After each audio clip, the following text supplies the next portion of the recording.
Assalamualaikum warahmatullahi wabarakatuh. Salam sejahtera untuk kita semua dan semoga kita selalu dalam keadaan sehat dan bersemangat. Kembali lagi bersama saya Pan Maria Musdaning Azami, dan pada video kali ini saya akan membahas tentang landasan bimbingan konseling pendidikan. Video ini bertujuan untuk memenuhi ujian tengah semester saya dengan dosen pengampu Ibu Febrianti Yulisatriani SPDI MPD. Untuk lebih jelasnya, mari kita bahas. Sebelum itu, kita harus mengetahui arti dari landasan bimbingan dan konseling pendidikan. Jadi, landasan bimbingan dan konseling pada hakikatnya merupakan faktor yang harus diperhatikan dan dipertimbangkan, khususnya oleh konselor, selaku pelaksana utama dalam mengembangkan layanan bimbingan konseling.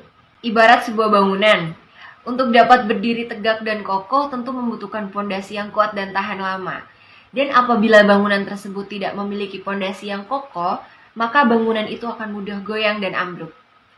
Demikian dengan layanan bimbingan dan konseling.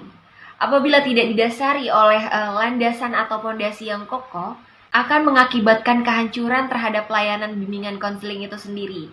Dan yang menjadi taruhannya adalah individu yang dilayaninya atau yang biasa disebut dengan klien. Berdasarkan hasil studi dari beberapa sumber, secara umum terdapat 4 aspek pokok yang mendasari pengembangan layanan bimbingan dan konseling. Yang pertama, landasan filosofis. Yang kedua, landasan religius. Dan yang ketiga, landasan psikologis. Dan yang terakhir, landasan pedagogis. Di sini saya akan menjelaskan satu persatu dari 4 landasan yang sudah saya sebutkan tadi. Yang pertama, landasan filosofis. Landasan filosofis merupakan landasan yang dapat memberikan arahan dan pemahaman khususnya bagi konselor.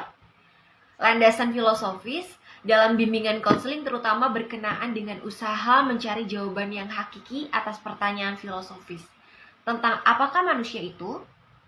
Untuk menemukan jawaban dari pertanyaan filosofis tersebut, tentunya tidak dapat dilepaskan dari berbagai aliran filsafat yang ada, mulai dari filsafat klasik sampai dengan filsafat modern, bahkan filsafat postmodern.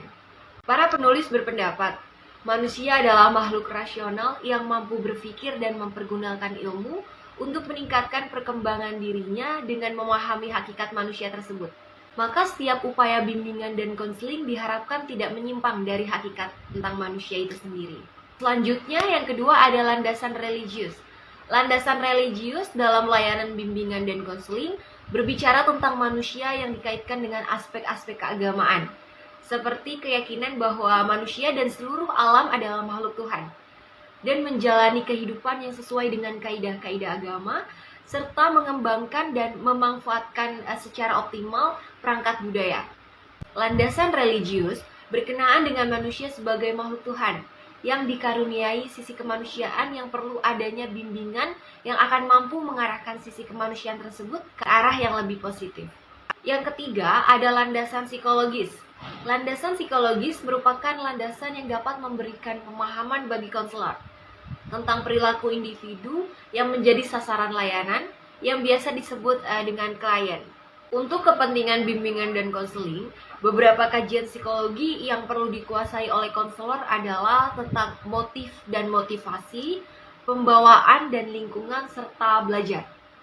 Dan yang terakhir ada landasan pedagogis. Nah, landasan ini yang sangat penting, salah satunya bagian dari pendidikan dalam upaya untuk memberikan bantuan atau pemecahan masalah. Dan tentunya motivasi agar peserta didik dapat mencapai tujuan pendidikan yang diharapkan. Baiklah, itu saja yang dapat saya sampaikan. Terima kasih untuk teman-teman yang sudah menyimak video hingga akhir. Harapannya dari apa yang kita pelajari menjadi manfaat untuk ke depan. Dan sampai jumpa pada video-video selanjutnya.